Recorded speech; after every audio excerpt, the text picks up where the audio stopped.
Assalamualaikum adik-adik semua. Welcome to IPS Class with Ibu Putri. Hari ini kita akan belajar mengenai konsep dasar ilmu sejarah, yang dimana tujuan pembelajaran hari ini kalian dapat menjelaskan konsep dasar ilmu sejarah, unsur-unsur sejarah, dan sumber sejarah. Sebelum kita memasuki pembahasan, kalian tahu tidak bahwa perbincangan tentang masa lalu itu termasuk dalam perbincangan sejarah karena berkaitan dengan sesuatu yang terjadi pada masa lampau. Jadi, kira-kira apa yang dimaksud dengan sejarah? Jadi, istilah sejarah itu berasal dari bahasa Arab, yakni dari kata sajarun yang dibaca sajaroh, yang memiliki arti pohon kayu. Maksud dari pohon kayu di sini adalah adanya suatu kejadian, perkembangan, atau pertumbuhan tentang suatu hal atau peristiwa dalam suatu kesinambungan. Yang dimana ciri-ciri sejarah itu, yang pertama, peristiwa sejarah itu unik karena hanya terjadi sekali dan tidak pernah terulang kembali.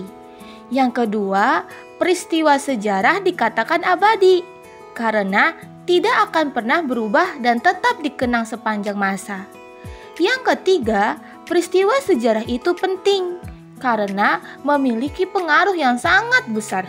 Dan yang keempat, peristiwa sejarah itu mampu mempengaruhi banyak orang, sehingga setiap orang dapat mengenang peristiwa tersebut. Sejarah mengandung beberapa unsur penting, yaitu yang pertama ada ruang. Ruang yaitu tempat terjadinya suatu peristiwa sebagai bukti sejarah yang nyata.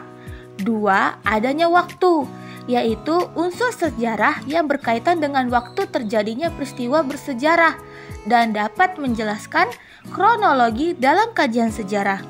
Dan yang ketiga, manusia, yaitu unsur terpenting dalam sejarah karena setiap peristiwa sejarah sangat berkaitan dengan manusia.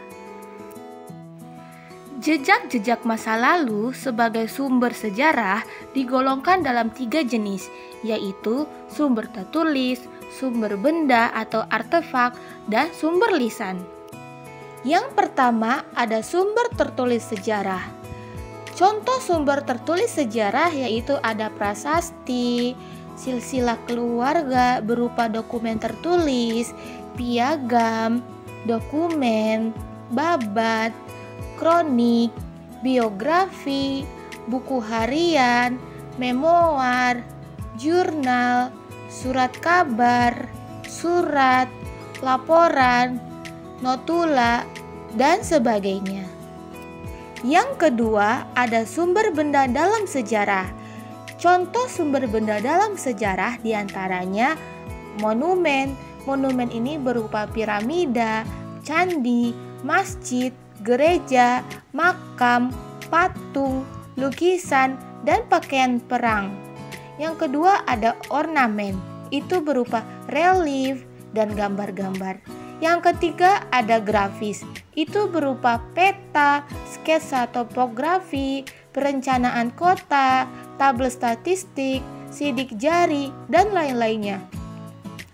Selanjutnya ada fotografi, itu berupa potret, mikrofilm, mikroprint, dan film, serta fonografi berupa rekaman suara. Sementara itu, sumber lisan ada 2 jenis. Pertama, kesaksian lisan dari pelaku atau saksi yang terlibat langsung dalam peristiwa sejarah.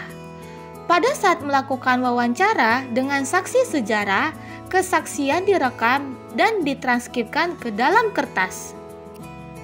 Dan yang kedua ada tradisi lisan, itu berupa cerita rakyat seperti mitos, legenda, dan dongeng atau kenangan masyarakat umum.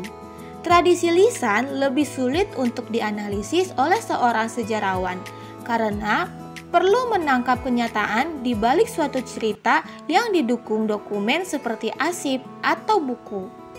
Mitos sendiri merupakan cerita rakyat yang dianggap benar-benar terjadi dan suci oleh pemilik cerita. Legenda adalah cerita rakyat yang dianggap benar-benar terjadi oleh pemilik cerita. Sedangkan dongeng adalah cerita rakyat yang tidak dianggap benar-benar terjadi oleh pemilik cerita. Karena dari dongeng ini kebanyakan tidak masuk akal dan penuh dengan kekhayalan. Cerita rakyat memiliki ciri-ciri. Yang pertama, penyebaran dan pelestariannya dilakukan dengan tradisi lisan, yaitu dari mulut ke mulut. Yang kedua, bersifat tradisional, yang dimana disebarkan dalam bentuk standar dan dalam waktu cukup lama dari generasi ke generasi lain. Yang ketiga, terdapat perbedaan alur cerita karena versi setiap daerah. Yang keempat, penciptanya tidak diketahui. Yang kelima, biasanya mempunyai pola dan berumus. Yang keenam, mempunyai kegunaan dalam kehidupan. Yang ketujuh, mempunyai logika sendiri yang tidak sesuai dengan logika umum. Dan yang kedelapan, menjadi milik bersama serta bersifat polos atau lugu.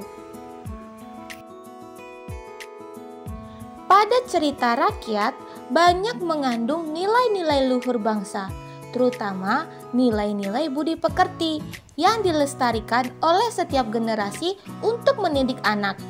Nilai-nilai tersebut yaitu keimanan, kejujuran, keadilan, kerja keras, kerendahan hati, kerjasama, keberanian, kepatuhan, kerelaan berkorban, menempati janji, tolong-menolong, saling menyayangi, dan kerukunan.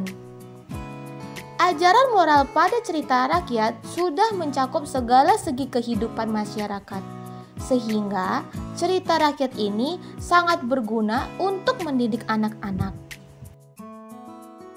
Sekian pembelajaran tentang konsep dasar ilmu sejarah, yang dimana kita telah membahas mengenai konsep dasar ilmu sejarah, unsur-unsur sejarah, dan sumber sejarah. Pertemuan selanjutnya kita akan memasuki tema baru, yaitu tema yang kedua, keberagaman lingkungan sekitar, yang dimana kita akan belajar mengenai berkenalan dengan lingkungan sekitar. Untuk mendukung channel ini, maka jangan lupa like, komen, subscribe, dan share. Sampai jumpa lagi.